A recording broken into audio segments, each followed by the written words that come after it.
Hello everyone from the Melek'le Yemek channel. Today's recipe is the vegan stuffed meatballs that we have been making in the village for a long time. We are making vegan stuffed meatballs without using any animal products, while still getting plenty of protein. I wish you all a good viewing.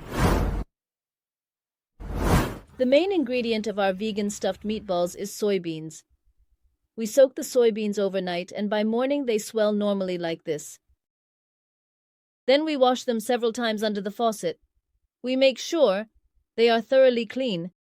We have only used 2 cups. Sometimes the soybeans look like this, other times they form into balls.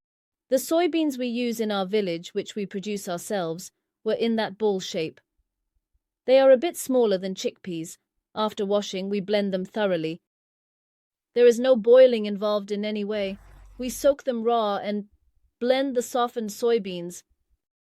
Now we put everything into the pan where we will sauté. I blended everything well. For the outer material, we add 2 cups of bulgur, 1 cup of brown bulgur, and 1 cup of yellow bulgur. We also add 1 cup of hot water to the bulgur and mix it well, then let it sit to swell. While it sits, we take the soybeans, put them on the stove, and start sautéing. After placing them on the stove, we add liquid oil on top. Since we are making vegan stuffed meatballs here, I did not use butter or animal fat. But normally, we don't make this vegan in the village. Since we use soybeans with the thought of what we can use as an alternative to meat, we generally use butter, because we have animal fat or butter. We chop 6 medium-sized onions. If you want, you can chop them into small pieces by hand. I am using a blender. I blend them just enough to keep them a bit firm without completely crushing them or extracting the juice. If you use white onions, they release a bit more juice. Therefore, you need to keep them on the stove a little longer until the water is fully evaporated. But since I used red onions, they don't release much juice. And of course, they are a bit more flavorful. We thoroughly sauté the soybeans, letting the water evaporate completely. Friends, the water is evaporating, and then there should be a cooking aroma coming from the beans. After that, we add the onions and mix everything well again. After mixing, it's time to add the spices. You can add the spices you desire. Red pepper flakes, red pepper, hot pepper, cumin, black pepper, meatball spice, allspice. You can add all of these. Oregano, mint, these spices are up to you. But of course the essentials are red pepper flakes, black pepper, and cumin. It's oregano and mint, but as I said, you can add whatever you want. For spiciness, I used half a teaspoon of hot pepper paste and 1 teaspoon of sweet pepper paste. You can use tomato paste. If you don't like spicy and hot flavors, you can omit the spices and heat and use the rest. As I mentioned, if you don't want it to be vegan and want to use something like meat, you can add animal fat or butter instead. You can also add plain oil. Now I am mixing my bulgur, which has rested and absorbed all the moisture. Then I add black pepper, salt, cumin, and flour on top. You might think I've added too much salt, but since I added very little, it may seem like a lot to you.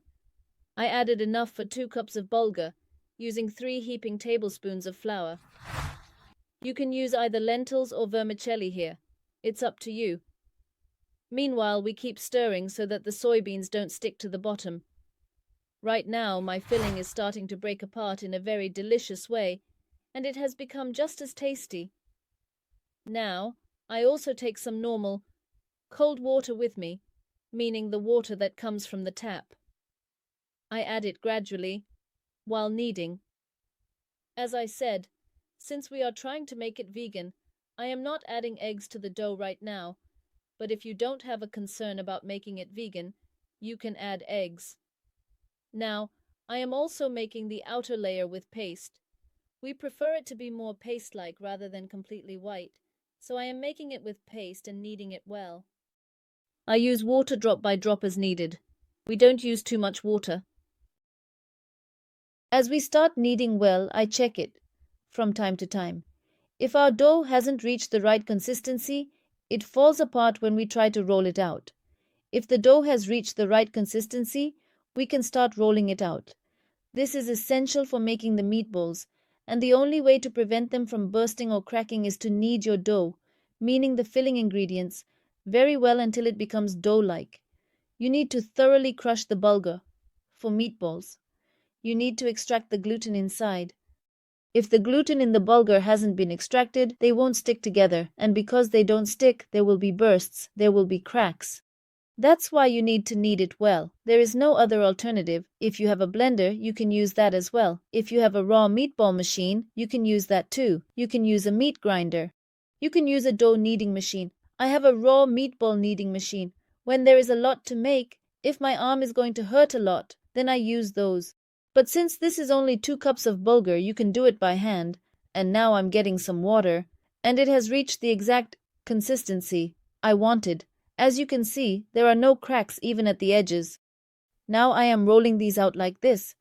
At first you can roll them out in whichever way feels easiest to you. In the future, I will present you with methods and recipes for practical raw meatball preparation. So there will be many varieties in one recipe. You can look forward to them. I will show them to you later. I made them in an egg shape, oval, but we usually just make them round at home in the village. We make them like balls. You know, people always make what they see their mothers do. Since we see them in a round ball shape, I usually make boiled raw meatballs in a ball shape. As I said, they are made in an egg shape. We always boil them. We don't make them fried. That's why the ones we made by hand for boiling are more suitable for boiling, and the bottoms of the round ones we made like balls are a bit thick, so we tear them off from the ends. The thin, long ones you see on the side are for frying. I made them in the machine. The round and oval ones are for boiling, and I have them ready in my hand. Salt and citric acid juice serve as a sour alternative. To enhance flavor and prevent explosions in boiling, I also added oil on the side for frying, which is frying in the oil. Your frying oil should reach a maximum of 180 degrees. If you place your light meatballs between 140 and 180 degrees, your light meatballs can come out cleanly without exploding. My light meatballs are immediately boiled. Holding each light meatball for about 1.5 minutes is enough. My fried light meatballs are also ready.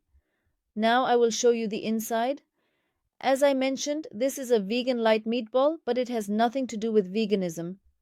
If you are using ground meat, you can add an egg to the dough.